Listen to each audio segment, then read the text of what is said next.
Selamat datang di channel ini. Pernahkah kamu mendengar cerita tentang kamar yang tak berpenghuni, namun selalu terasa ada yang mengintai? Di video kali ini, kita akan mengungkap kisah misterius dari kamar 13, sebuah ruangan yang konon dihuni oleh penunggu yang tak terlihat. Apa yang sebenarnya terjadi di sana? Kenapa banyak orang takut untuk sekadar melewati kamar itu? Mari kita telusuri bersama dan temukan jawabannya. Jika kamu berani, jangan lupa subscribe agar kamu tidak ketinggalan cerita horor lainnya. Diawali dari 3 sekawan, yaitu Dina, Raka, dan Andi, memutuskan untuk menghabiskan malam Jumat di sebuah penginapan tua di pedesaan yang dikenal memiliki kamar terkutuk, kamar 13, yang konon dihuni oleh roh penasaran. Selalu dihindari para tamu. Namun, rasa penasaran mereka mengalahkan ketakutan. Apa yang mereka alami di malam itu akan mengubah hidup mereka selamanya.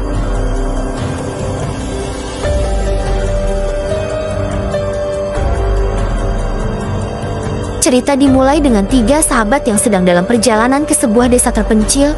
Dina, Raka, dan Andi mendengar cerita tentang penginapan tua yang terkenal dengan kamar 13 dari seorang kenalan. Kamar tersebut sudah lama tidak ditempati karena banyak kejadian aneh yang dialami tamu yang nekat menginap di sana. Mereka menganggap semua itu hanya mitos dan setuju untuk mencoba tidur di kamar tersebut demi tantangan malam Jumat. Tiba di penginapan malam, sudah gelap ketika mereka sampai di penginapan. Bangunannya tampak usang dengan cahaya lampu yang redup. Saat mereka masuk, penjaga penginapan, seorang pria tua dengan wajah serius, menatap mereka dengan tatapan penuh kekhawatiran. Dia memperingatkan mereka untuk tidak masuk ke kamar ke-13 jika kalian tahu yang terbaik. Kalian akan tidur di kamar lain, katanya. Namun, mereka tidak menggubris peringatan itu. Mereka menuju kamar ke-13. Interiornya tampak seperti kamar biasa, tetapi ada satu hal yang mengganggu. Sebuah cermin besar di sudut ruangan yang terlihat sangat tua. Cermin itu sedikit retak, dan cahayanya terpantul aneh. Meski merasa sedikit tidak nyaman, mereka mulai bercanda dan berbicara tentang cerita-cerita menyeramkan untuk menghidupkan suasana. Namun, malam itu, sesuatu yang tidak mereka duga mulai terjadi. Suasana tiba-tiba berubah. Dina mendengar suara berbisik di dekat telinganya. Namun saat ia menoleh, tidak ada siapapun. Sementara itu, Raka merasa seolah-olah ada yang menyentuh bahunya. Tapi ruangan itu kosong. Andi, yang paling berani di antara mereka, mulai mengejek. Ini pasti hanya efek sugesti. Tetapi kemudian, cermin besar di sudut ruangan bergetar, meski tidak ada angin di dalam kamar. Malam semakin larut, dan mereka mulai merasakan kehadiran sesuatu yang sangat salah. Raka, yang duduk menghadap cermin, tiba-tiba melihat bayangan wanita berpakaian putih berdiri di belakang Dina. Tepat di dalam cermin, dengan panik, Raka berteriak. Dina berbalik, tapi tidak ada siapapun. Namun, di cermin, wanita itu masih berdiri di sana, dengan mata kosong memandang lurus ke arah mereka. Lampu kamar mulai berkedip-kedip. Suhu ruangan menurun drastis. Dina merasa seperti ada yang mencekik lehernya, meski tidak ada tangan yang terlihat. Raka mendengar langkah kaki di belakangnya. Semakin mendekat, saat Andi mencoba membuka pintu untuk kabur, pintu itu tidak bisa digerakkan.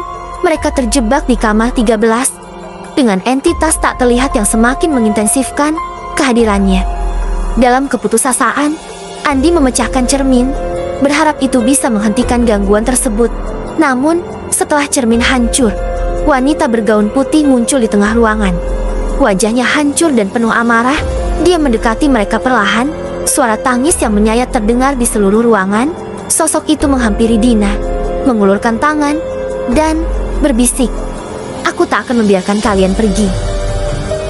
Tepat saat penunggu itu hampir menyentuh Dina, pintu kamar 13 terbuka dengan sendirinya. Penjaga penginapan berdiri di depan pintu dengan wajah pucat. "Cepat keluar sebelum terlambat," katanya dengan suara gemetar. Ketiganya berlari keluar kamar tanpa menoleh ke belakang.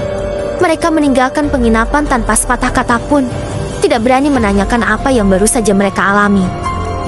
Keesokan harinya, mereka mendapat kabar bahwa tidak ada tamu yang boleh masuk ke kamar ke-13. Saat mereka kembali untuk bertanya kepada penjaga, penginapan itu kosong. Penjaga yang mereka temui malam sebelumnya, tidak ada yang pernah mendengar tentangnya.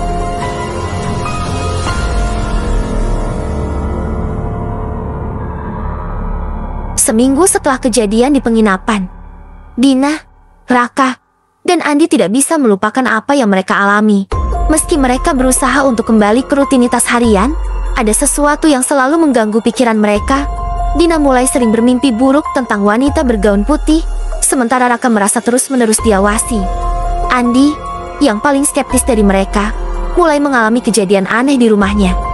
Benda-benda bergerak sendiri, dan dia mendengar suara langkah kaki setiap malam.